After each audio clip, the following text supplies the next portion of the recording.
आज हम बात करेंगे नगरीय स्वशासन की। सबसे पहले बात करते हैं कि सर्वप्रथम हमें नगरीय स्वशासन का उल्लेख कहाँ मिलता है। तो सर्वप्रथम हमें उल्लेख मिलता है इसका मौर्य काल में। कहाँ उल्लेख मिलता है? मौर्य काल में। ठीक है, मौर्य काल में क्या हुआ, एक पुस्तक लिखी गई, एक रचना लिखी गई थी, उसका नाम था इंडिका। और ये पुस्तक किसने लिखी थी? मेगस्थनीज ने। तो इंडिका जो ग्रंथ लिखा गया, इस इंडिका ग्रंथ में मौर्य प्रशासन को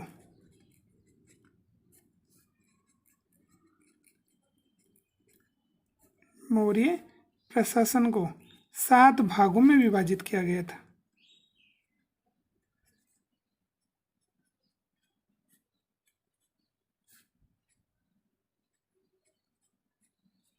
तो 7 भागों में विभाजित करने का हमें उल्लेख मिलता है इंडिका से, जो मेगस्थनीज के माध्यम से लिखी गई।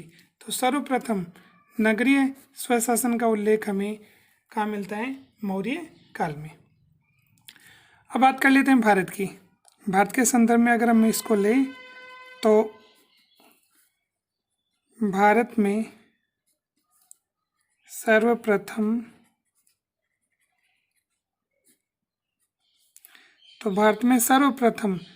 नगर निगम की स्थापना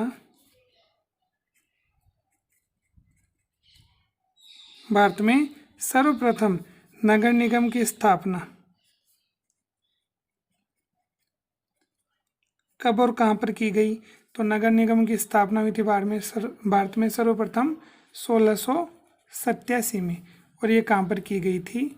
मद्रास में। तो प्रथम जो नगर निगम बनी वो मद्रास में बनी। कब बनी? 1687 में। इसके बाद में हम राजस्थान की बात कर लें तो राजस्थान में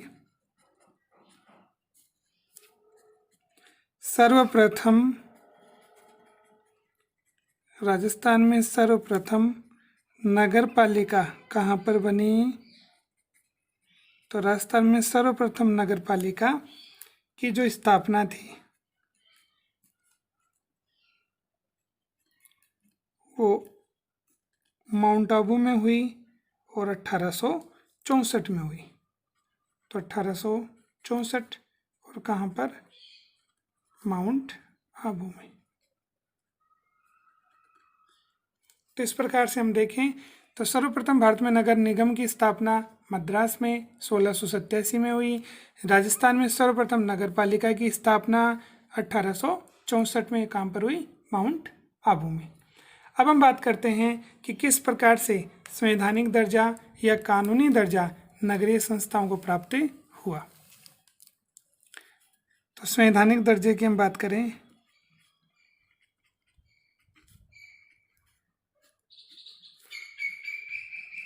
संवैधानिक दर्जा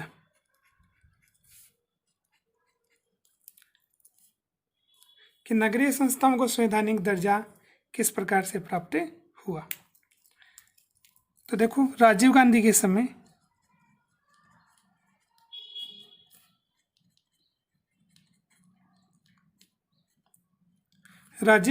समय सर्वप्रथम ऐसा प्रयास किया गया कि नगरीय संस्थाओं को संवैधानिक दर्जा प्राप्त हो। तो राजीव गांधी के समय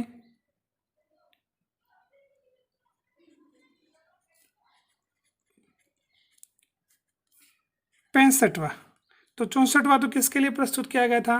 पंचायती राज के लिए। और 65वां जो संविधान संशोधन विधेयक,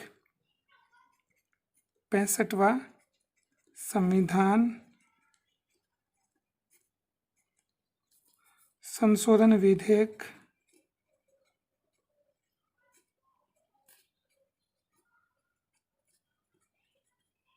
और ये विधेयक कब प्रस्तुत हुआ था? 1989 में प्रस्तुत किया गया।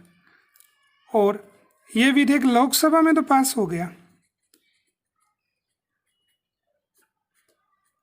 लोकसभा में तो क्या हो गया? ये स्वीकृत हो गया।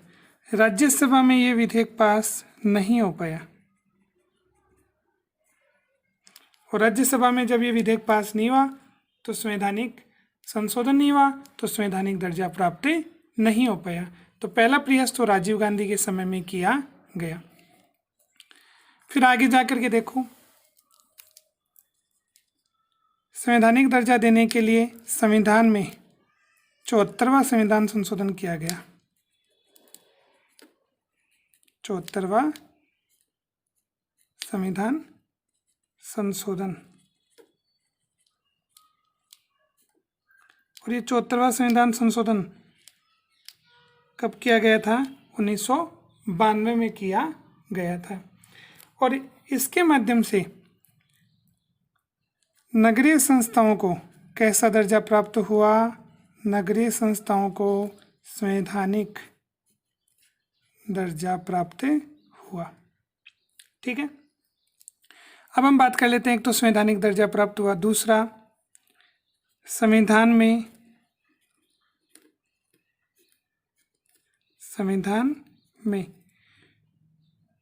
भाग 9 तो पहले से जुड़ा हुआ था, उस भाग 9 में एक और परिवर्तन कर दिया गया। संविधान में भाग 9 और 9 में क जोड़ा गया। इसके बाद में अनुच्छेद की हम बात कर लें तो अनुच्छेद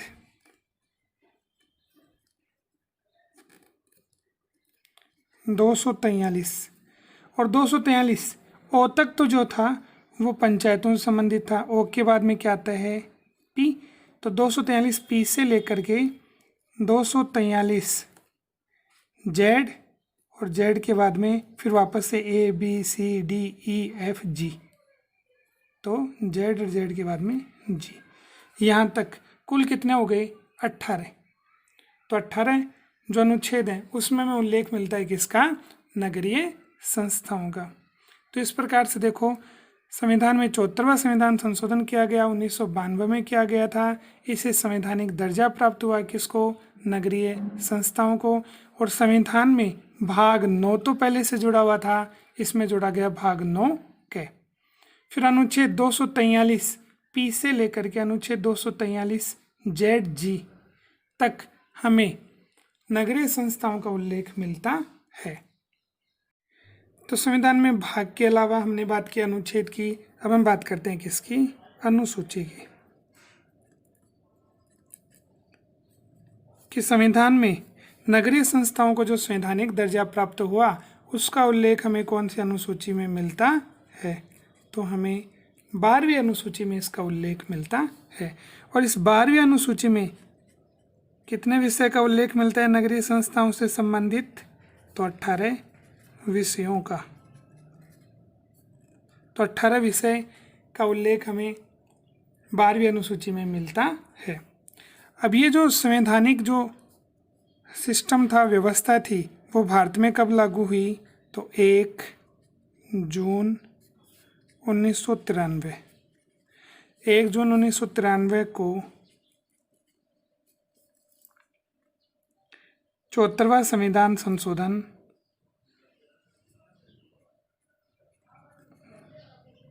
भारत में क्या हो गया? लागू हो गया। तो 1 जून 1993 को लागू हुआ भारत में, नगरीय संस्थाओं को संवैधानिक दर्जा प्राप्त हो गया। अब हम बात करते हैं इसकी त्रिस्तरीय व्यवस्था की। किसकी विशेषता में हम बात कर लें? एक तो इसमें कौन सी व्यवस्था को अपनाया गया? पंचायती राज की तरह त्रिस्तरीय व्यवस्था को अपनाया गया। अब त्रिस्तरीय व्यवस्था में देखो,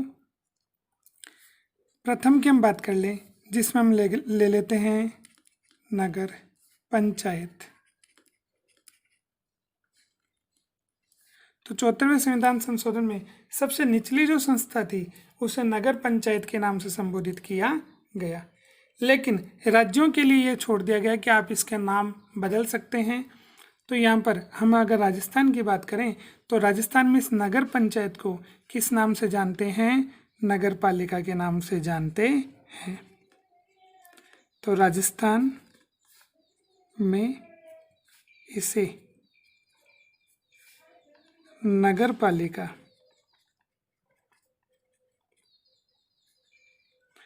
तो राजस्थान में इसे क्या बोलते हैं हम? नगर पालिका। अब इसके गठन की बात करें तो इसका गठन कितनी जनसंख्या पर होता है? तो 10,000,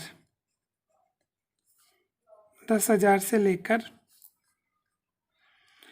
1,00,000, 10,000 से लेकर 1,00,000 तक की जनसंख्या के मध्य नगर पालिका की स्थापना की जाएगी। अब ये जो नगर पालिका होगी उसमें क्या होंगे? वार्ड होंगे, ठीक है। और वार्ड का जो अध्यक्ष होगा उसे क्या बनाया जाएगा? पार्षद। तो नगर पालिका वार्डों में बटी होगी और प्रत्येक वार्ड का एक क्या होगा? पार्षद होगा। अब इसकी हम एक तो बात कर लें अध्यक्ष की, एक तो किसकी बात करें? अध्यक्ष, ठीक है। एक होगा इसमें उपाध्यक्ष, एक होगा इसमें सदस्य। तो नगर पंचायत, जिसे राजस्थान में नगर पालिका बोलते हैं, उसका अध्यक्ष होता है चेयरमैन। क्या बोलते हैं? चेयरमैन। ऐसे ही उपाध्यक्ष जो होगा वो वाइस चेयरमैन हो जाएगा।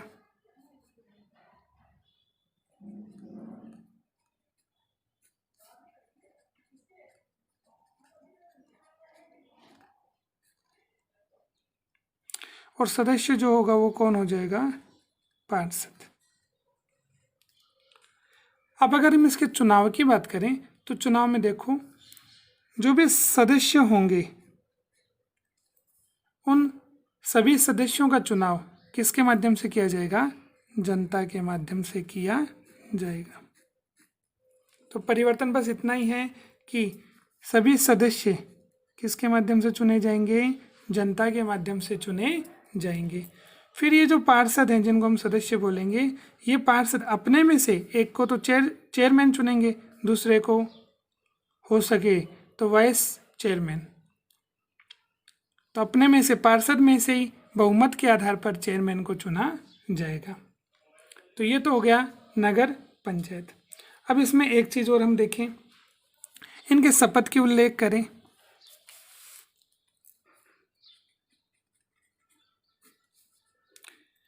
कि चेयरमैन है, पार्षद है, इनको शपथ कौन दिलाता है?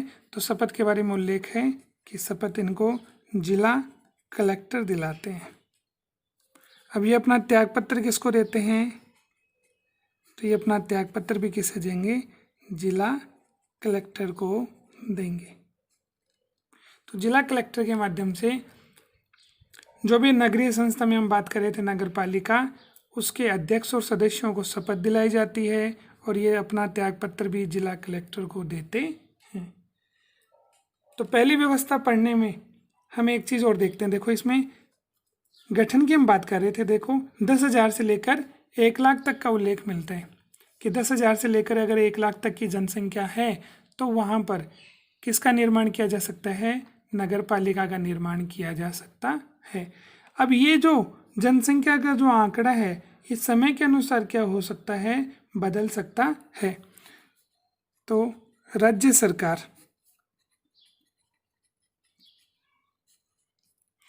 सरकार जनसंख्या वाला जो पहलू है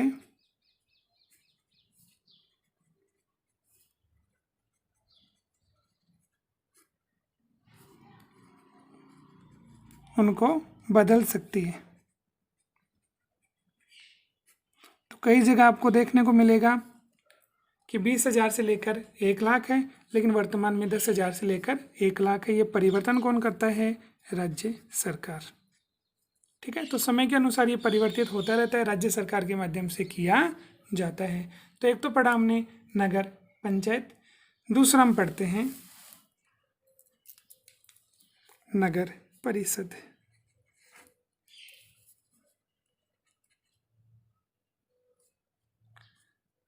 नगर परिषद। नगर परिषद जो है वो नगरीय संस्थाओं का मध्यवर्ती स्तर होता है और इसके गठन की हम बात करें तो इसका जो गठन है वो 1 लाख, तो नगर पालिका से बिल्कुल आगे वहाँ 1 लाख तक की बात हुई थी, यहाँ 1 लाख से लेकर के 1 लाख से कितना 3 लाख। तो अगर जनसंख्या किसी नगर की 1 लाख और 1 लाख से 3 लाख तक के बीच में है, 3 लाख तक है, तो वहाँ पर नगर परिषद का क्या किया जा सकता है, निर्माण किया जा सकता है, उसकी स्थापना की जा सकती है। अब इसमें हम बात कर लें, एक तो इसमें होगा अध्यक्ष,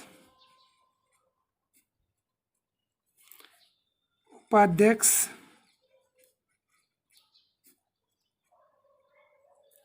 और तीसरा है सदस्य।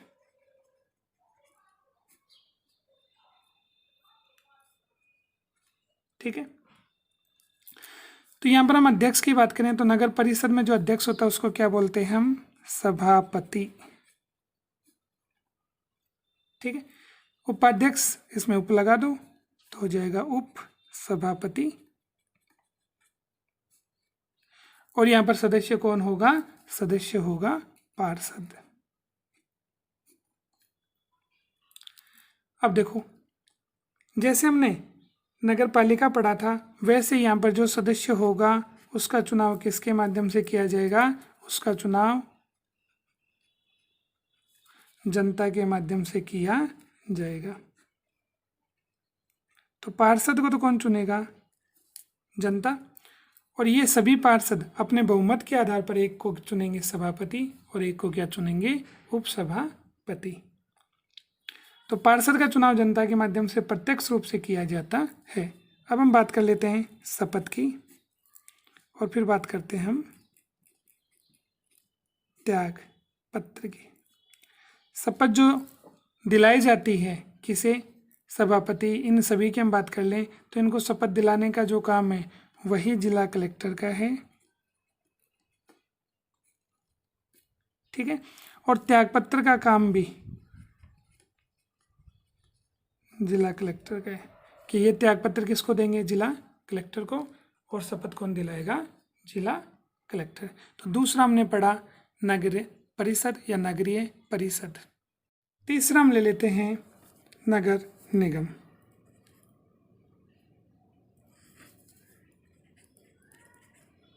नगर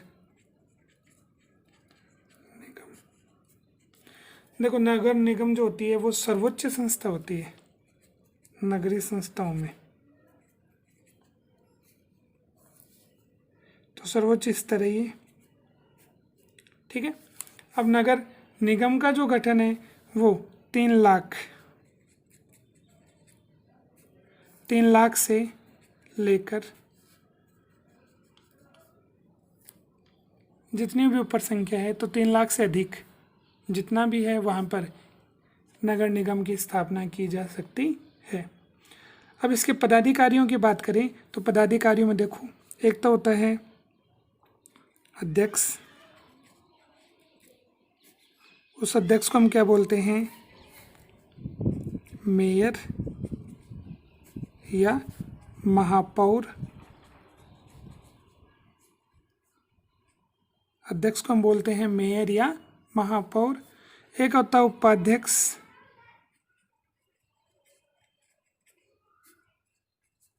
तो यहाँ पर आप लगा दो उप मेयर या उप महापौर।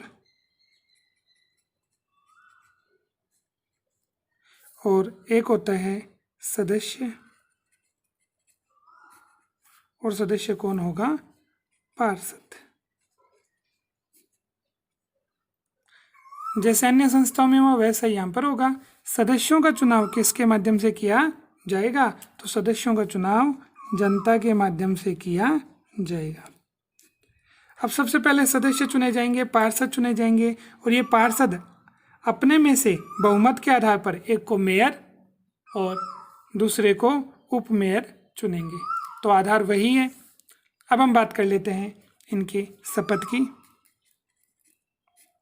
तो इन्हें शपथ दिलाने का काम वही किसके माध्यम से किया जाता है? जिला कलेक्टर के माध्यम से। त्यागपत्र वाला थोड़ा सा इसमें चेंज है कि त्यागपत्र देने का जो काम है वो संभागीय आयुक्त को किया जाता है। संभागीय आयुक्त। तो ये जो पदाधिकारी हैं वो अपना त्यागपत्र किसे देंगे? संभागीय आयुक्त को। फिर हमें अलग विशेषता पढ़ लेते हैं। तो त्रिस्तरीय मैंने स्वरूप पढ़ा, उसके बाद में दूसरी विशेषता हो जाएगी अपनी, जैसे सीटों में आरक्षण को लेकर के है।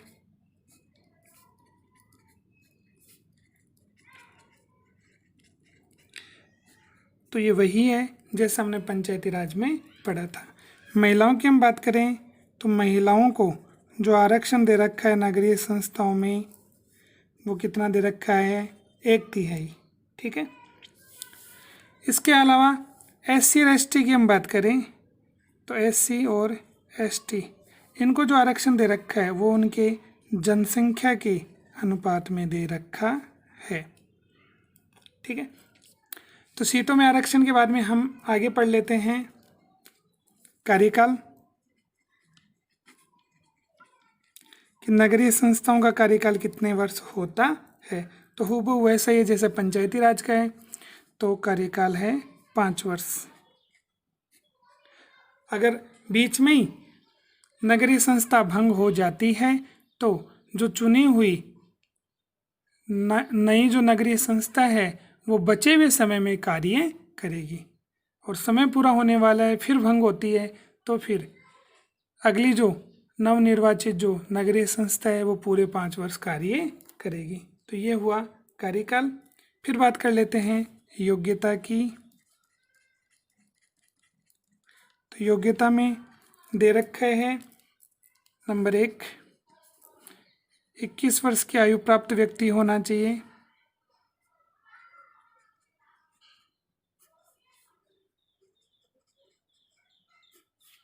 इक्कीस वर्ष की आयु प्राप्त व्यक्ति होना चाहिए।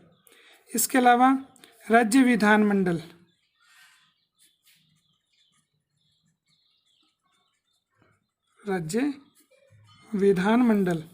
द्वारा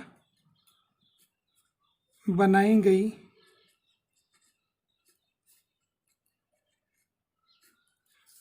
विधि के तहत या कानून के तहत अयोग्य नहीं होना चाहिए वो। तो जो शर्तें निर्धारित करे राज्य विधानमंडल वो उसे पूरी करता हो। राज्य वित्त आयोग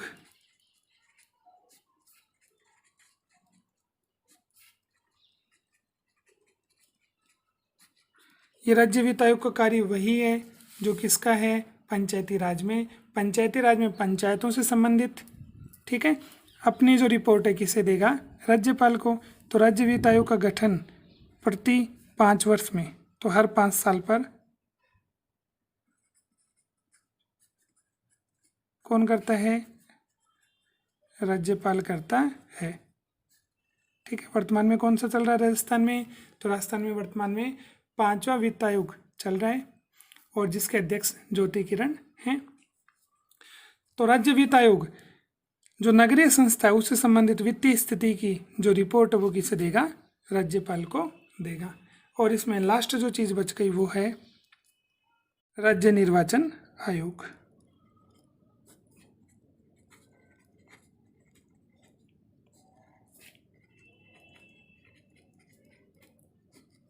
अगर हम बात करें राज्य निर्वाचन आयोग तो हूबहू वैसा ही है जैसा हमने पंचायती राज में पढ़ा था। तो स्थानीय संस्थाओं के जो चुनाव हैं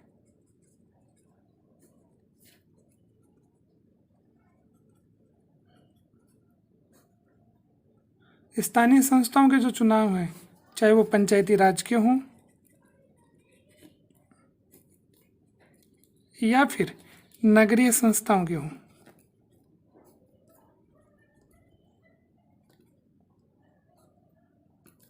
वो किसके माध्यम से करवाए जाते हैं? राज्य निर्वाचन आयोग। और इसका एक प्रमुख होता है जिसको राज्य निर्वाचन आयुक्त कहा जाता है। और इस राज्य निर्वाचन आयुक्त की नियुक्ति किसके माध्यम से की जाती है? तो इसकी नियुक्ति राज्यपाल के माध्यम से की जाती है। ठीक है, लेकिन इसको हटाने का जो स्वरूप है वो वैसे ही है जैसे हाई कोर्ट। तो हटाने की जो विधि है वो हाई कोर्ट के जो न्यायाधीश हैं उनको जिस प्रकार से हटाया जाता है उसी प्रकार से राज्य निर्वाचन आयुक्त को हटाया जाता है। तो इस प्रकार से आज हमने पढ़ा राज्य में नगरीय स्वशासन कि किस प्रकार नगरीय स्वशासन है, उसके कौन कौन से स्तर हैं, कौन कौन सी योग्यताएं, कितना उनका कार्यकाल है, किस प्रकार से सीटों में आरक्षण दे रखा है, राज्य वित्त आयोग का कार्य क्या है, राज्य निर्वाचन आयोग का कार्य क्या है।